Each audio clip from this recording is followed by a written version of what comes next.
Hello everyone, once again welcome to Computer Science in Yoruba and English.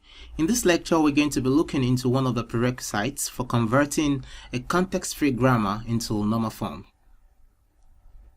So basically we can say we want to look into the very first prerequisite for converting a context-free grammar into normal form, which is the removal of empty productions, or you can say the removal of null production, or you can say the removal of epsilon productions, or you can say removal of lambda productions. So just in case you come across any of these terminologies, they actually refer to the same thing. So without further ado, I want to assume that we understand what a context-free grammar is.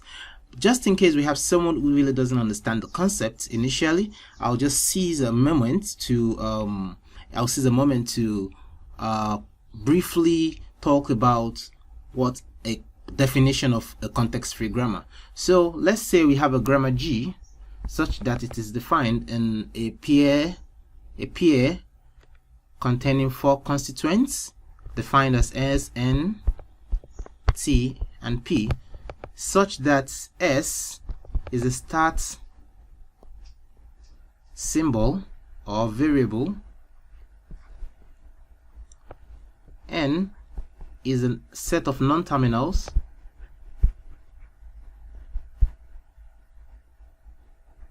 T is a set of terminals,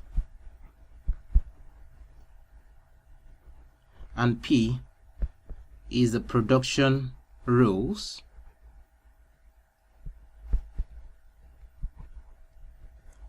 So if you have all these 4 things, then you can say that we're talking about a context-free grammar and the way we use them, because we're going to be using these 4 major things. These are things that we actually come across when dealing with context-free grammar and their operations. So without further ado, I'll quickly talk about these 4 things, which is S, and just assume, and let me mention that by convention the start symbol always come in capital letters.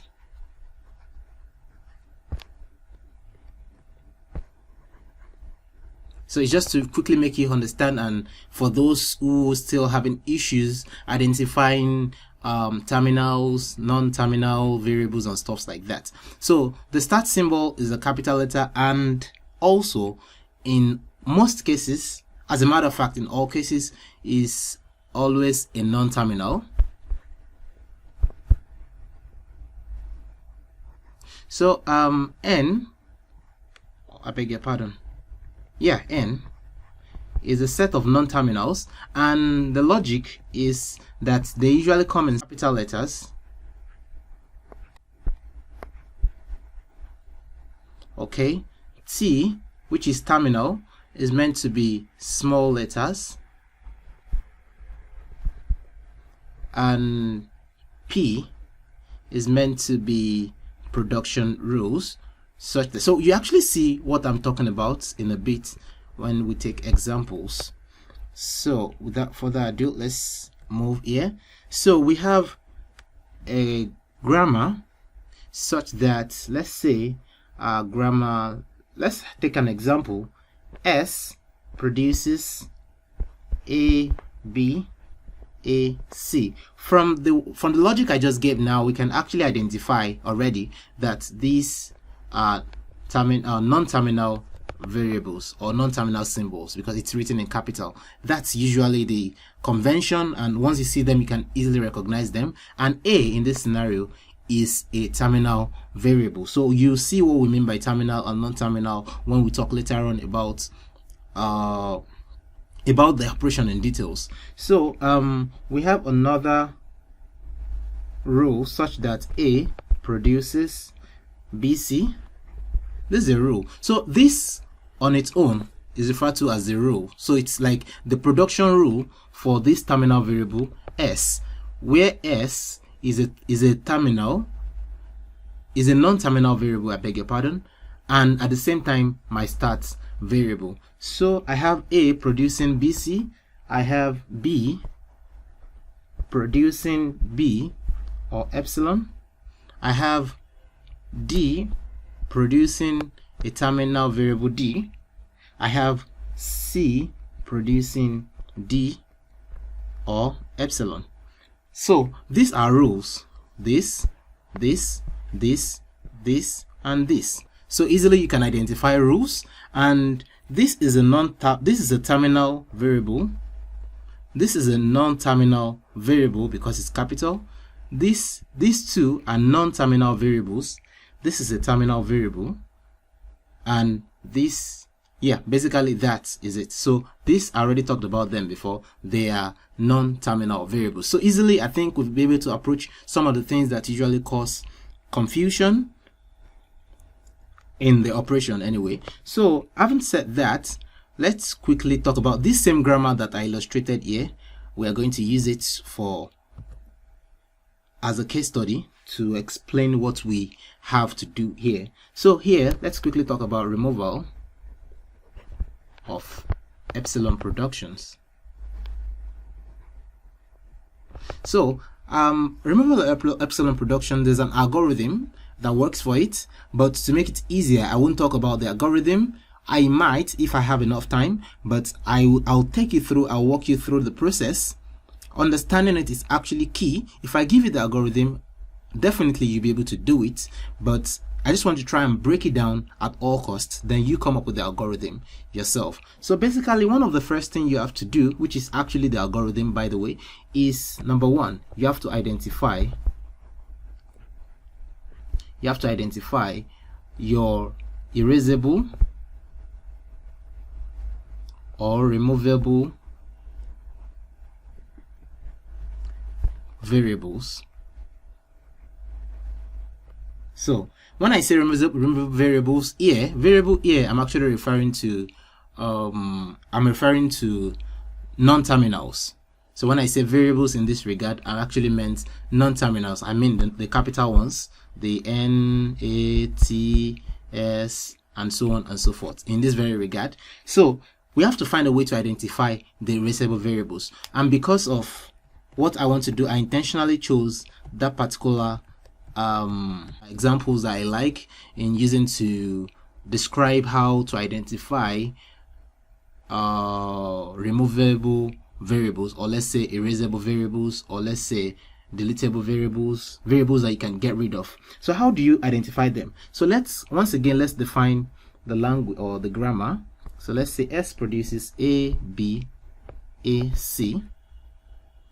A produces B, C. B produces B. It also produces epsilon.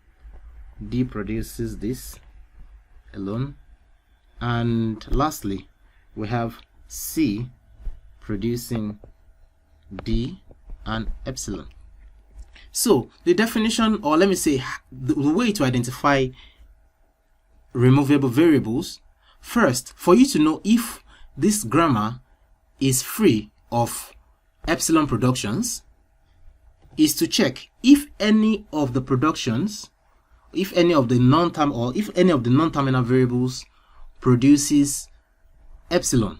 That is your first assignment. If you cannot find epsilon anywhere in your grammar, I can tell you categorically that you are free of epsilon productions. So you can actually be sure that you don't need to perform all this that we're about to talk about. So you can move to the next step to check for unit productions that is going to be discussed later in another section. So epsilon production. So like I said, because B is producing an epsilon production, which means in one of the productions that B is attributed to, it can generate an empty character. Epsilon, as we all know, and like I said, in some cases people use lambda, whichever one we are sticking with depending on the way your the task you're given to solve. So they mean the same thing in this very regard. So if a non-terminal variable B can produce epsilon, which is true in this very case, then we can say that B is B is an erasable variable, because B can produce epsilon. That makes B automatically an erasable variable. So if you look at this carefully, you will realize that there's another thing that can produce epsilon here, which is C. C can produce this guy. So which means that C also is an erasable variable. So if you look at it, we can see that clearly we don't have any other one that can produce epsilon.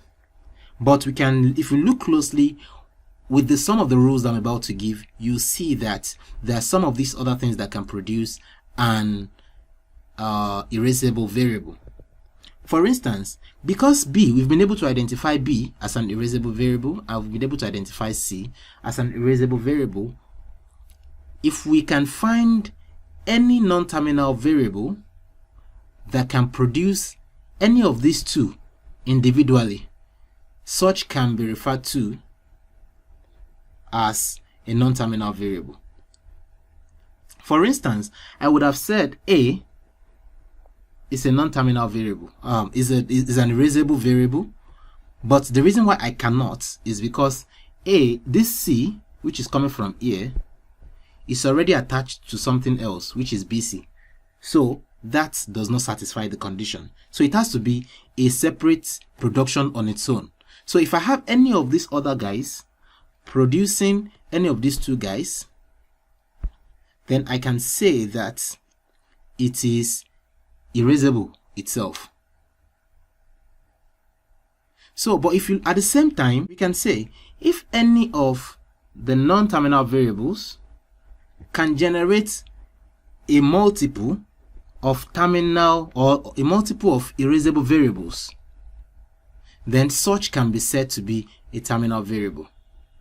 And it contradicts what I said the other time by saying that because A cannot generate C alone, it is non-terminal. But if you look at it closely, A is generating BC, and B and C are removable.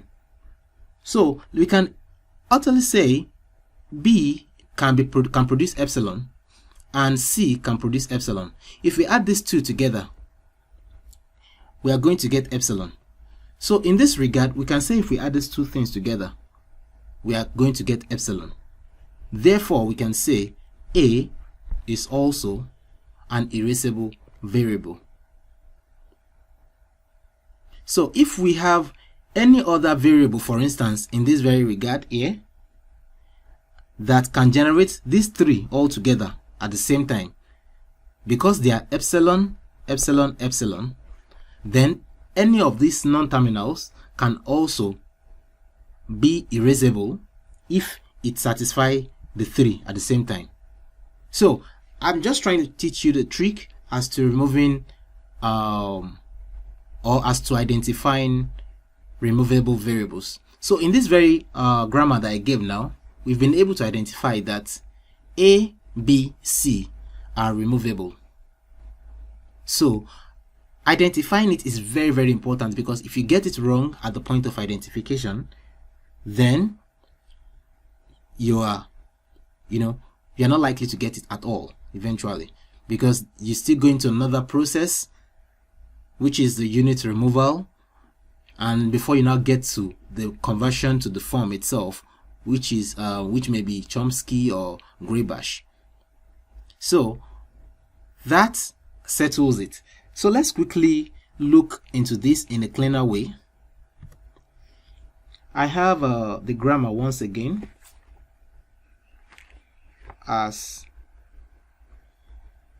S generating AB, AC, A generating BC, B generating B and epsilon, D generating D, and C generating D and epsilon. Let me get rid of this. D generates epsilon. So in this very regard now, so let's just quickly repeat the process that we took now. A or let's say B generates epsilon, so B is removable.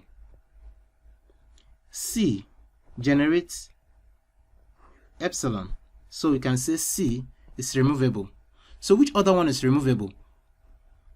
A generates B and A generates C together, and BC have been identified as removable, so we can say A also, because it generates these two guys, and the addition of these two guys is still equals to epsilon, so we can say A is a removable variable. So if we look closely, ABC, S would have also been a removable variable, but it's not, because we have this guy in between, which is not removable. So we can say, and it's sufficient to say, that A, B, C are removable variables, or you can say erasable variables. So the identification is the first process. Once we are able to do that, then we can move to the second step. And the second step basically is, let me get rid of this so that I can use the same. Okay, so the second step in the algorithm is that once you've been able to identify ABC as removable, what do? We generate another production for each of the non-terminals, such that we get rid of each of these removable or erasable variables one after the other for every new production. So what am I trying to say? Every of these non-terminal variables, I'll find a way to remove ABC from it by generating a new set of rules, or let's say new set of rules, and removing ABC one after the other until I have no one of them containing the erasable variables as an independent constituent, or until I've broken it down to contain only one unit production. So because the unit production is actually going to be removed eventually. So I'm going to say, what I'm saying in essence is S produces A, B, A, C from what we've seen here. So let me get rid of this so that we can see it. Okay, so S produces A, B, A, C. Then we have to create another rule, because we've been able to remember that we've identified A, B, and C as erasable. So we can say, if we want to remove A, from this rule. How do we do that? We remove A and write B, A, C. So I'd say S produces A, B, A, C. So if you remove A from this guy, we have B, A, C. If we remove B from this guy, we have A, A, C. If we remove C from this guy, we have A, B, A. So if we remove, so we're done with this, so we can move to this now. So if you remove B from this guy, we have AC, because we don't have an A. So if you remove C from this guy, we have B, A. And I think we are done with this, so we can move to this. So if I remove A from this guy, I have AC. But if you look at it, you see that AC is already here. so I can actually get rid of it. And if I remove C from here, I'll have AA. So AA. So I'm done with this, and I can move on to this. So if I remove A from this guy, I'll have BA. Or as you can see, you see that BA is already present here, so I can get rid of this. So if I remove B from this guy, I'll have AA. And as you can see, A is already present here, so I can get rid of this. So now that we are done with A and B, well, let me just repeat that just to be sure. If I remove A from this guy, I have BA. We have it already. Okay. So if I remove B, I have AA. Okay. So it means that we're done. So we can move to this guy. So if I remove C from this guy, because we don't have A and B, I'll have just A. So I can move on to this guy. So if I remove B from this guy, I'll have A, which is still the same thing as this guy, so I can get rid of it. So if I remove A from this guy, I'll still have A. So I think we are good to go. So we can actually move on to the next one. The other productions yourself, but I will still do it, but without much explanation. So I have A producing BC. So if I want to produce a new set of rule here, if I remove B, I'll have C. And if I remove C, I'll have B. And if you look at this, this brings also the end of that. So if I have B here, which produces B and epsilon, and I have no issue with that. If I have D here, that produces D, and I have C here that produces D and epsilon.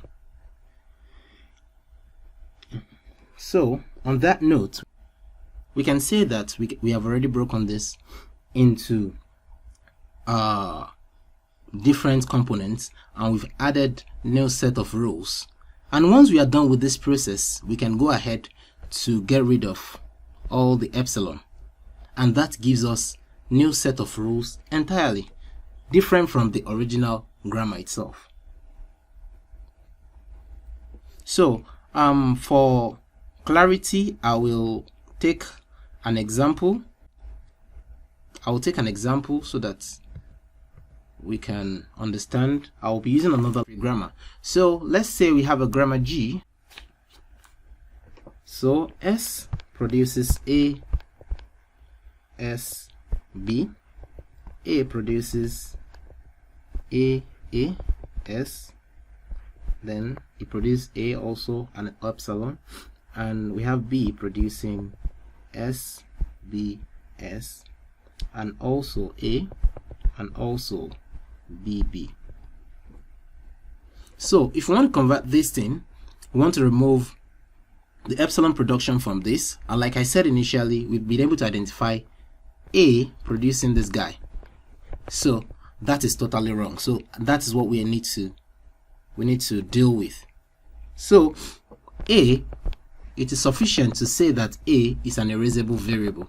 So let's check, is there any other variable that is erasable? Let's check, is there any other one producing A out of this guy that can produce A single-handedly? Let's look closely. We'll discover that B can produce A. So it is sufficient to say that B is an erasable variable too. So B is also erasable. So let's check, is there any other thing that is producing A or B as an individual production? No, we cannot find it. If we check very well, we cannot find it. So let's check, is there any variable, any non-terminal variable that produces the two together? Let's check. No. So it is sufficient to say that A and B are only erasable variables. So let's say erasable variables. So from here we can actually go ahead and perform the same process just as we identified in the algorithm we treated just now. So we can say, let me try to get rid of this.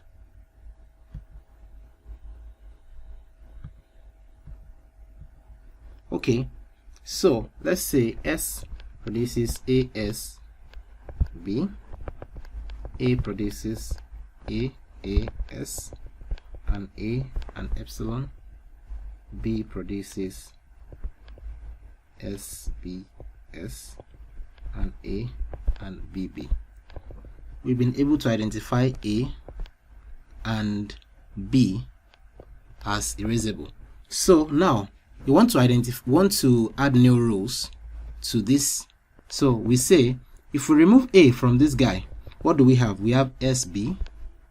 If we remove B from this guy, what do we have? We have AS.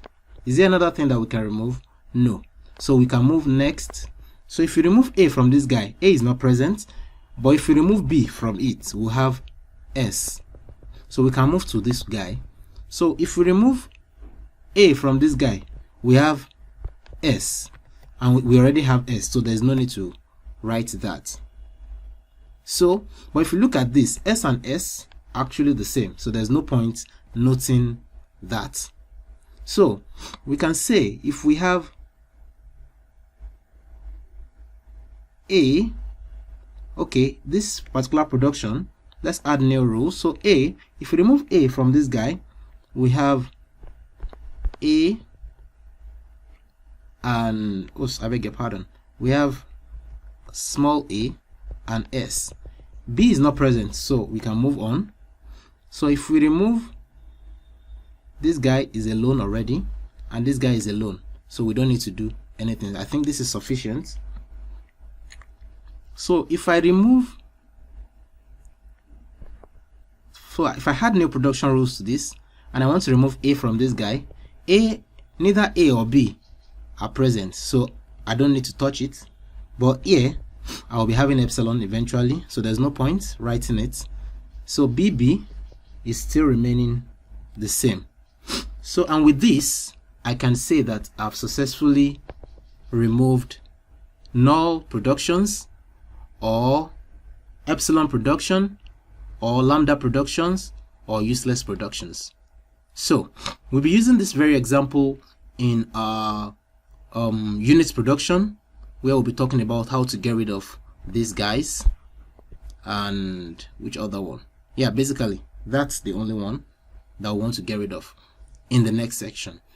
So after we must have understood how to get rid of unit productions, then we can go into Chomsky or Graybash.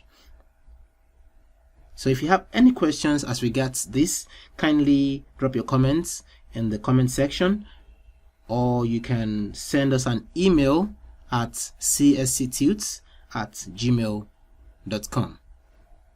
Thank you.